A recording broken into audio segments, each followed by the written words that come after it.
நண்பர்கள் அனைவருக்கும் வணக்கம். இன்னைக்கு நம்ம இந்த வீடியோல ஆதார் அட்டை உள்ளவர்களுக்கு மிக முக்கிய புதிய தகவல் வெளியாகி உள்ளது. ஸோ அதை பத்தி தான் இப்ப நம்ம பார்க்க போறோம்.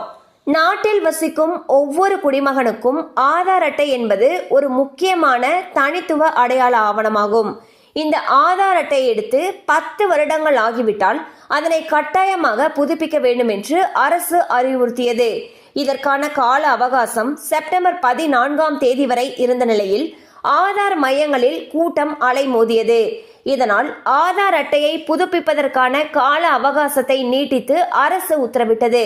அதன்படி ஆதார் அட்டையை புதுப்பிப்பதற்கான கால அவகாசமானது டிசம்பர் மாதம் 14ஆம் தேதி வரை நீட்டிக்கப்பட்டது. இந்நிலையில் ஆதார் அட்டையை புதுப்பிப்பதற்கான கால அவகாசம் முடிந்த நிலையில் தற்பொழுது மேலும் கால அவகாசத்தை நீட்டித்துள்ளனர். அதன்படி மத்திய அரசு அடுத்த வருடம் ஜூன் மாதம் 14ஆம் தேதி வரை ஆதார் அட்டையை புதுப்பிப்பதற்கான கால அவகாசத்தை நீட்டித்துள்ளது. ஒவ்வொரு 10 வருடத்திற்கும் ஒரு முறையும் மக்கள் தங்களுடைய ஆதார் அட்டையை புதுப்பிப்பது அவசியம் என்பதால் இந்த வேலையை முடிக்குமாறு கேட்டுக்கொள்ளப்படுகிறார்கள். ஸோ பாத்தீங்கன்னா மத்திய அரசு என்ன சொல்றாங்கன்னா, ஒவ்வொருவரும் தங்களுடைய ஆதார் அட்டையை ஒவ்வொரு 10 ஆண்டுக்கும் ஒரு முறை புதுப்பிக்கணும்னு சொல்லியிருக்காங்க.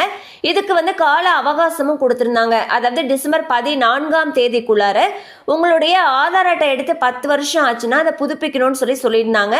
இப்போ இதுவரைக்கும் பண்ணாதவங்களுக்கு மேலும் 6 மாத கால அவகாசம் கொடுத்திருக்காங்க. அதாவது ஜூன் 14, 2025 வரை இந்த கால அவகாசத்தை நீட்டிச்சிருக்காங்க. ஸோ உங்களுடைய ஆதார் அட்டை எடுத்து 10 ஆண்டுகள் ஆயிடுச்சு அப்படின்னா அதை ஜூன் 14, 2025 மீண்டும் புதுப்பிச்சுக்குங்க.